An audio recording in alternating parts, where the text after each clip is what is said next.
آپ جانتے ہیں نبی کریم صلی اللہ علیہ وسلم کو صادق اور امین کیوں کہا جاتا تھا اور کیسے انہوں نے ایک بڑی لڑائی کو ختم کیا؟ نبی کریم صلی اللہ علیہ وسلم کی جوانی کا ایک بہت ہی دلچسپ واقعہ سناتا ہوں۔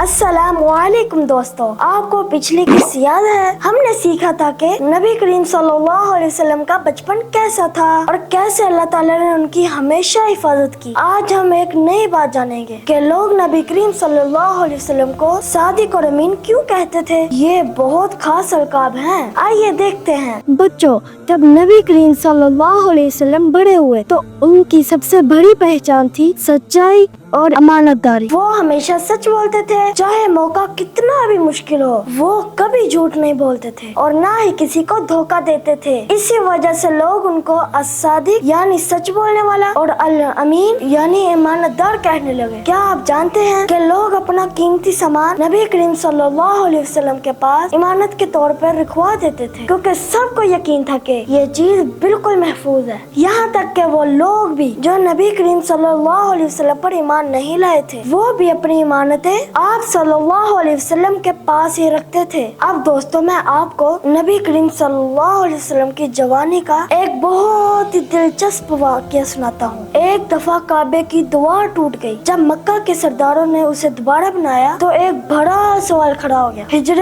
اسود یعنی کالا پتھر اپنی جگہ کون رکھے گا؟ ہر قبیلہ چاہتا تھا کہ یہ عزت کا کام وہ خود کرے، اور بات اتنی بڑھ گئی کہ لڑائی ہی ہونے والی تھی۔ پھر ایک بزرگ نے کہا، چلو فیصلہ ایسے کرتے ہیں، جو سب سے پہلے حرم کے دروازے سے اندر آئے گا وہ فیصلہ کرے گا۔ سب کی نظریں دروازے پر تھی اور دیکھو، سب سے پہلے آنے والے تھے ہمارے پیارے نبی حضرت محمد صلی اللہ علیہ وسلم۔ سب لوگ خوش ہو گئے اور بولے، یہ تو امین ہے، ہم ان کے فیصلے پر راضی ہیں۔ نبی کریم صلی اللہ علیہ وسلم نے کمال حکمت دکھائی۔ انہوں نے ایک بڑی چادر منگوائی، حجر اسود اس پر رکھا گیا اور کہا، ہر قبیلے کا ایک نمائندہ چادر پکڑ لے۔ سب نے مل کر اس پتھر کو وہاں تک پہنچایا۔ پھر نبی کریم صلی اللہ علیہ وسلم نے اپنے ہاتھوں سے حجر اسود کو اپنی جگہ پر رکھ دیا۔ یوں ایک بڑا جھگڑا ختم ہو گیا اور سب قبیلے خوش ہو گئے۔ تو دوستو، اس واقعے سے ہمیں کیا سیکھنے کو ملتا ہے؟ یہ کہ سچائی اور ایمانداری انسان کو سب سے اونچا بنا دیتی ہے۔ لوگ نبی کریم صلی اللہ علیہ وسلم پر اعتماد اس لیے کرتے تھے کیونکہ وہ ہمیشہ سچ بولتے اور امانت کی حفاظت کرتے۔ اگر ہم بھی اپنی زندگی میں ہمیشہ سچ بولے، وعدہ پورا کرے اور دوسروں کا حق نہ مارے، تو لوگ ہم پر بھی بھروسہ کریں گے۔ اللہ تعالیٰ نے قرآن میں فرمایا، وَكُونُوا مَعَ الصَّادِقِينَ، یعنی ہمیشہ سچوں کے ساتھ رہو۔ یاد رکھو دوستو، سچ بولنے والا کبھی کمزور نہیں ہوتا،